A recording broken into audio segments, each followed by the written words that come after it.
Good morning, my beautiful melanated kings and queens. Welcome back to Melanin Personified. This is Damaris, aka the Empress. And this morning, I just wanted to take a moment to discuss the current state of affairs in our country. So, over the weekend, two Black men in the news, Jacob Blake and Treyford were shot. One shot and fatally killed by the police, the other shot and in critical condition. So I want you to take a moment and just talk about individually what happened in those cases and just to address the current state of hearts and minds of our people. So in Lafayette, Louisiana, Treyford Pellerin, who's a 31-year-old Black man, was outside of a convenience store. It is said that the police were called because of a complaint that there was a man who was basically harassing someone, it's unclear by the reports, with a knife. So police show up to apprehend him and he runs away. They tase him, which they said was ineffective, and then proceeded to shoot him 11 times. He was taken to the hospital and pronounced dead. So I have no idea why Treyford was brandishing a knife outside of a convenience store. But I do know that he didn't deserve to be killed for it. In too many of our recent cases, Black men are being killed while they are running away from the police. So, in the case of Jacob Blake, a 29-year-old Black man in Kenosha, Wisconsin, Blake arrived at the scene of a domestic conflict. It's unclear what it's about from the report so far, but what I've gathered from multiple sources is that he was trying to break up a fight between two young women. And the police were called, unsure by whom, to respond to what was happening. And when they arrived, Blake had taken someone's keys. I guess I'm not sure what he was trying to prevent, but heading back to his car. Okay? Again, he didn't brandish a weapon. He wasn't in conflict with anybody. He was going back to his car, in which were his three sons by the age of 3, 5, and 8. Okay? So the police went to apprehend him.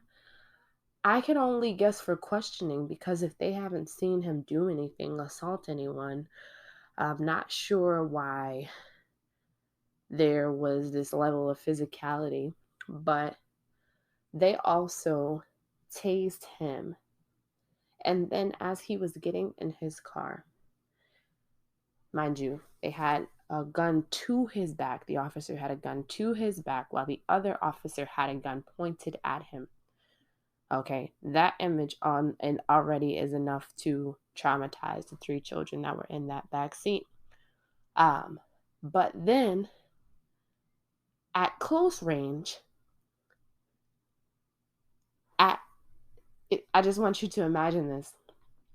At close range, right? This gun is to his back. He's getting in the car. If you've been in a car and in a sedan, you know the distance between your door and the back seat, okay? And he was shot 7 times in his back. So he was shot 7 times in close range to his children. For what? For what? So Jacob Blake is in intensive care. They say he's in stable condition. But what is stable condition? Because mentally and emotionally, he is scarred. Without a doubt, he's paralyzed. And his children, his poor children, I can't even imagine the type of trauma that they've experienced as a result of this shooting. So, in both cases, the local government is asking for people to delay judgment. They're saying, local officials, delay judgment because you don't know the whole truth. Okay. So, what more do we need to know than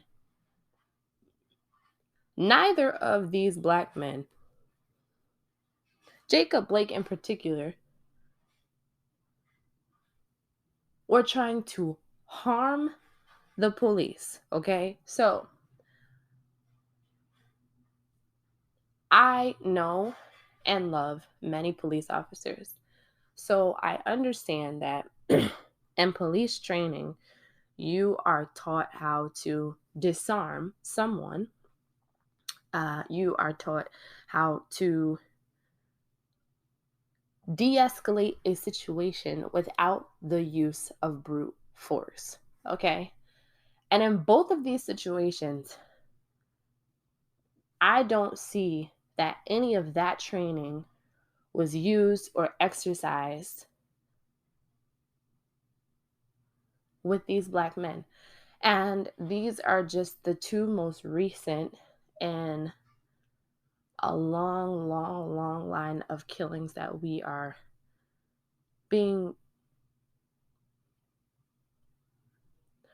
our attention is being brought to, because this happens all the time.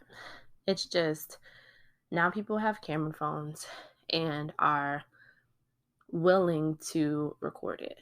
Because even in the Treyford case, the young lady who was recording the incident, she said, when they shot him 11 times, I was shaking so much I couldn't even record accurately. So for me, I had to take a moment last night to process my feelings, because it's overwhelming and it's repeat trauma. Because I don't want to watch these videos, but I feel obligated to watch them so that I understand the facts, because it's not enough to say it's wrong. Now, in conversation, you have to defend at every angle why it's wrong to shoot an unarmed black man, why it's wrong to shoot a black man who is not trying to harm police. So, the problem that I have is that you have white murderers like Dylan Roof, who walked into a church in South Carolina and killed 9 people. Okay. This was premeditated murder. Okay. He is sick. And the police, the arresting officers, took Dylan Roof to get food before they brought him to jail. Okay. So a white supremacist, neo-Nazi mass murderer is given empathy, but an unarmed black man with his children in the back seat is not. It hurts, to say the least, because I myself have a black father, I have black brothers, I have black male friends, I have a black son. And I have to repeatedly see these images over and over and over again. So I just want to take a moment of silence for Treyford. God rest his soul.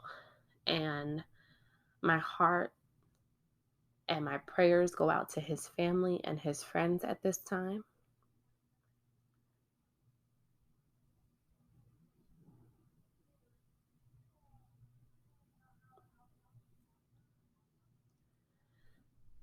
And then for Jacob Blake, I really pray that he fully recovers in the best way that he can from this incident.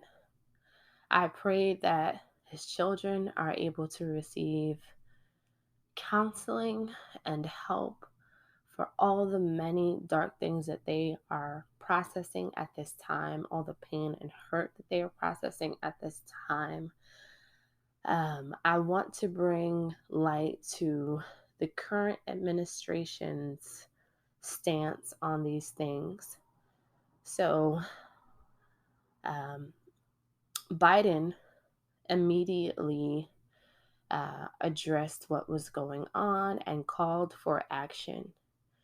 The Trump administration did not. And during the Republican National Convention, Pence simply said that they are with the blue line. So, my problem with that statement is that there are over 120,000 Black officers in the United States and thousands more in the military that protect us every day. What about their blue line? Because the people that are being shot and killed are their friends and their family. So, does it say to them that even though they've taken this precious oath to protect their country and the citizens in it, that their lives equally don't matter because they are Black, because they are Black men, because they are Black women? Right now, I feel like there's a pivotal point in this movement because two things are happening. One, we're not going to stop pushing forward our agenda for change. And two, they are making it blatantly clear that our lives do not matter. Blatantly. So, one of the important things I want to push right now is the ability to vote for change. Not just in our presidential candidates, but in our local government, our state government. We need to hold our elected officials responsible for changing the laws that need to protect our people, and right now, specifically Black people, because it's traumatizing. It's hard to wake up every day or every week and be reminded that you are unsafe in your own home. We still haven't received any justice for Breonna Taylor. In fact, right now it seems really bleak that we ever will. But I'm hopeful. I just wanted to take a moment here to acknowledge these Black lives and to just pray for all of us who are just going through the emotions right now, because even if we don't talk about it, I know that it directly affects us mentally and emotionally. And I also just want to say, just keep pushing forward, you know? I can't imagine the mental and emotional turmoil that our ancestors faced during slavery, day in and day out. But they still sang and they still moved. And because of their resilience to adversity, we are still here. So I just wanted to take a moment to talk about these issues, to tell you all that I love you so much and just keep going. This fight is long from over, but we are making strides and we have each other. And I appreciate every white ally that we do have who are helping us in this movement. And I'm going to continue to fight for change, to pray for change, and we're going to continue to uplift these names so that we can continue to remember what we're fighting for. As always, thank you so much for tuning in. I appreciate you all.